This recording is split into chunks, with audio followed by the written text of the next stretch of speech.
shall I cook today? Hi friends, we meet again, and to the newcomers, welcome to my channel.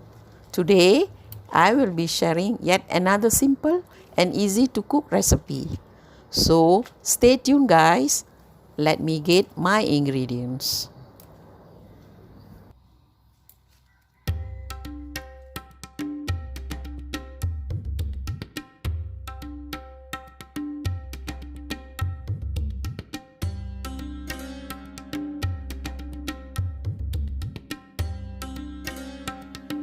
If you enjoyed this video, don't forget to subscribe, hit the bell button for more updates, and do leave your comments.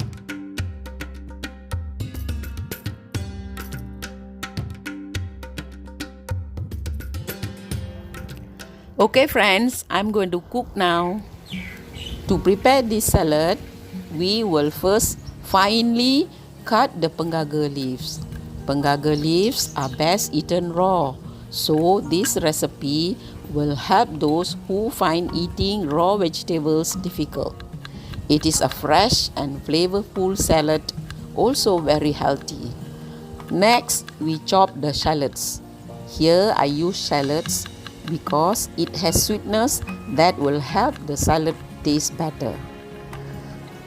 I like heat in my salad, so today I am using chopped chili padi in this preparation.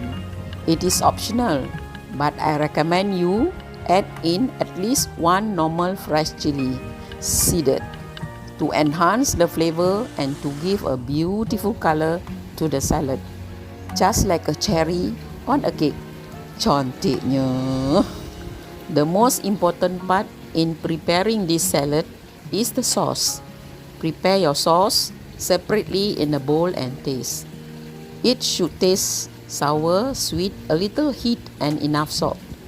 You must know when mixed with the greens, the taste will mellow down. So you bagi kau sikit the sauce by adding a little extra of everything.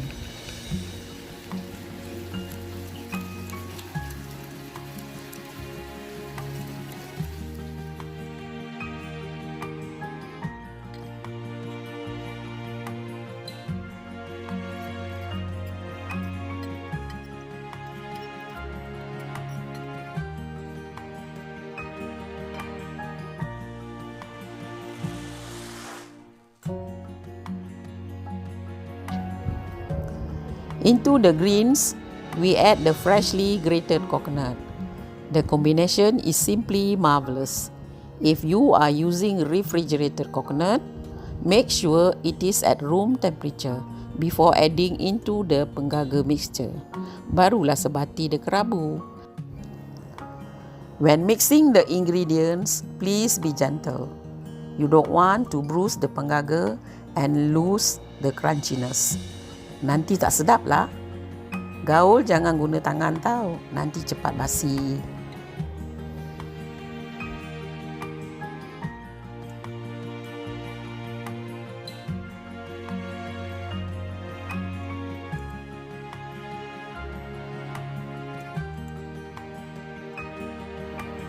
So there you are, my kerabu pengaga is ready. Put in the fridge and allow the salad to set and combine with the sauce. It is best served chilled. This salad serves 3 to 4 people, but I can finish it by myself because it's so yummy. It is a good combination with any curry dishes and spicy food. Cubalah, guarantee sedap.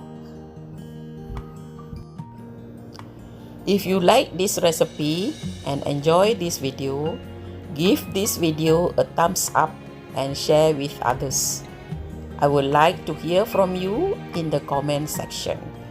If you have not subscribed, please subscribe and hit the bell button for the latest updates. Thank you for your support. Happy cooking. Bye.